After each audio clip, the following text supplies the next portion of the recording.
Pessoal, tudo bem com vocês? Eu me chamo Samuel. Nossa equipe ficou responsável de apresentar a hipertensão. Ô, Nicole. Fala pessoal, tudo bem com vocês? Eu me chamo Samuel. Nossa equipe ficou responsável de apresentar a hipertensão.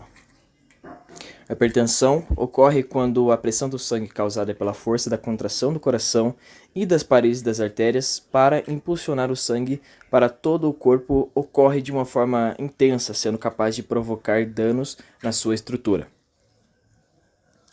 A pressão arterial é medida através de aparelhos como o tensiômetro ou esfigmomanômetro e pode ter uma variação relativamente grande sem sair dos níveis da normalidade. Para algumas pessoas, ter uma pressão abaixo de 12/8, como por exemplo 10/6, é normal. Já valores iguais ou superiores a 14, que é a máxima, e ou 9, que é a mínima, são considerados como hipertensão para todo mundo. Agora eu vou dar continuidade falando sobre causas. Vamos lá. Obesidade, histórico familiar, genética, né? Estresse e envelhecimento estão associados ao desenvolvimento da hipertensão. O sobrepeso e a obesidade podem acelerar até 10 anos o aparecimento da doença. O consumo exagerado de sal, associados a hábitos alimentares não adequados, também colaboram para o surgimento de hipertensão.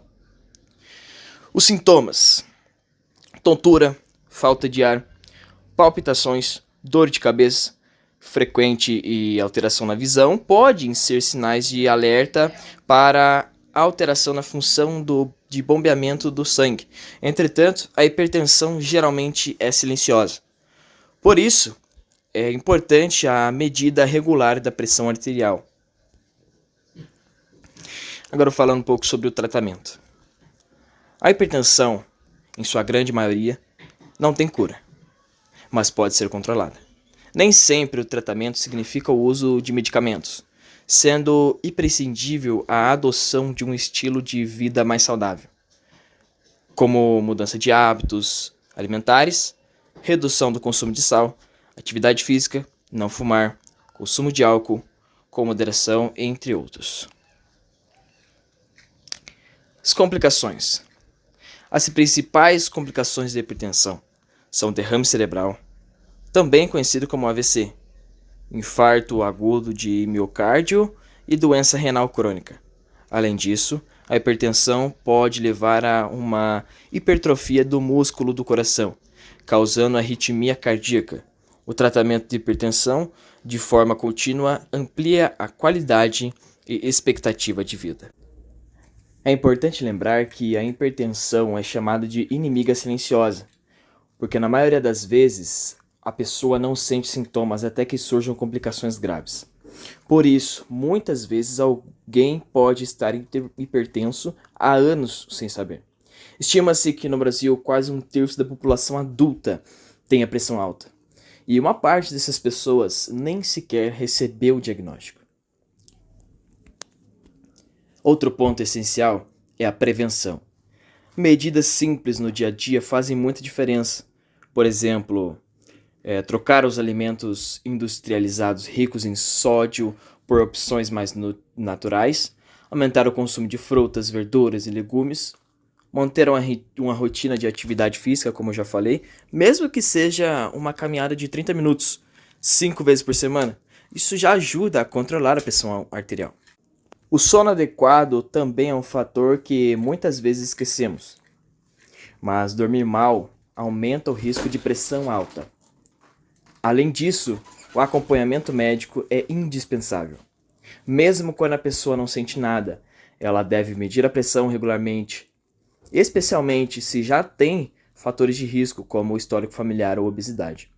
E para quem precisa de medicamentos é fundamental tomar corretamente, sem interromper por conta própria, pois isso pode trazer sérios riscos. Então, se tem tal horário para tomar o remédio, tome naquele horário.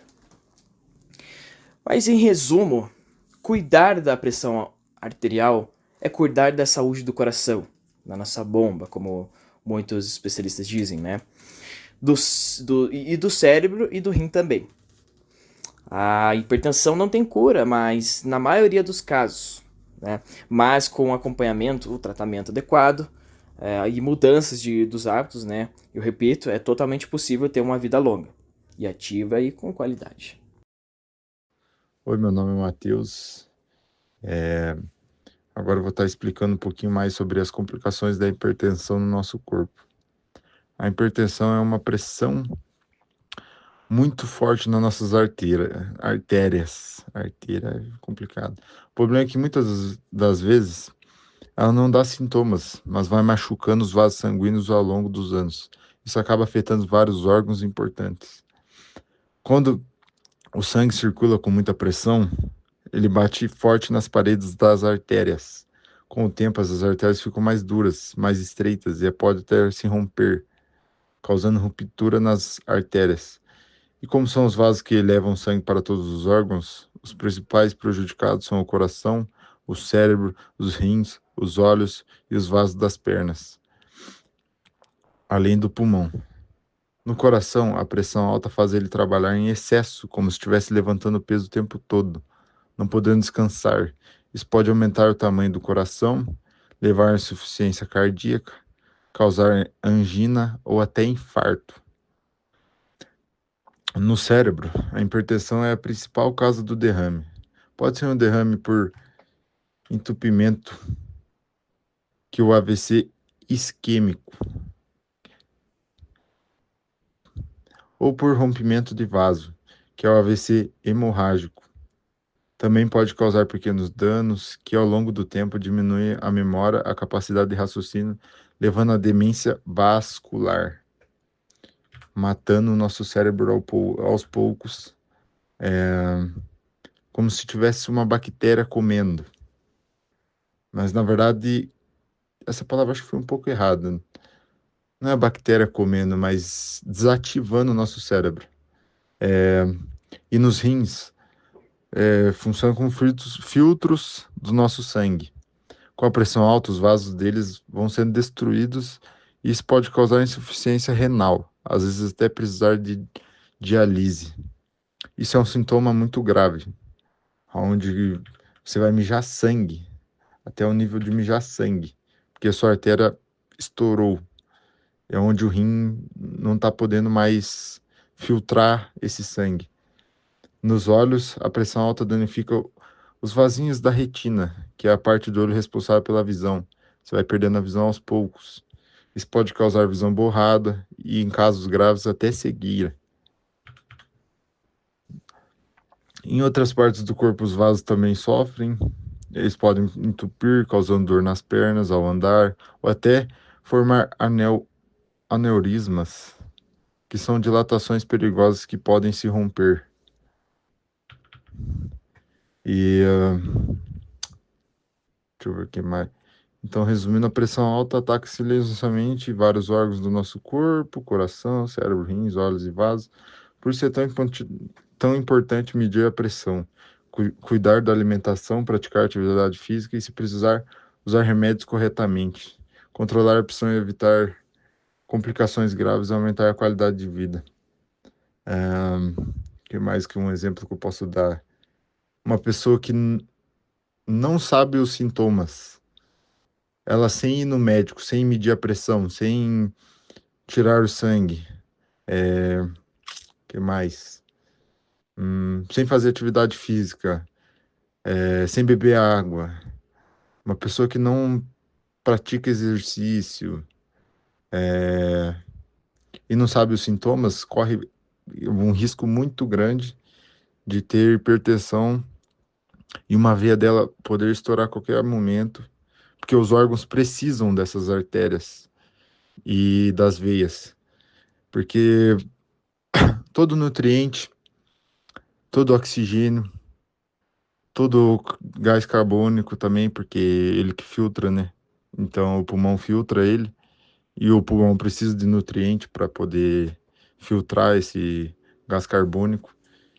Então é muito importante nós prezarmos pela nossa saúde, onde devemos ir no médico, praticar exercício, beber água, não beber álcool, não fumar, evitar comer bobeira, ter uma melhor alimentação e poder evitar doenças graves como essa.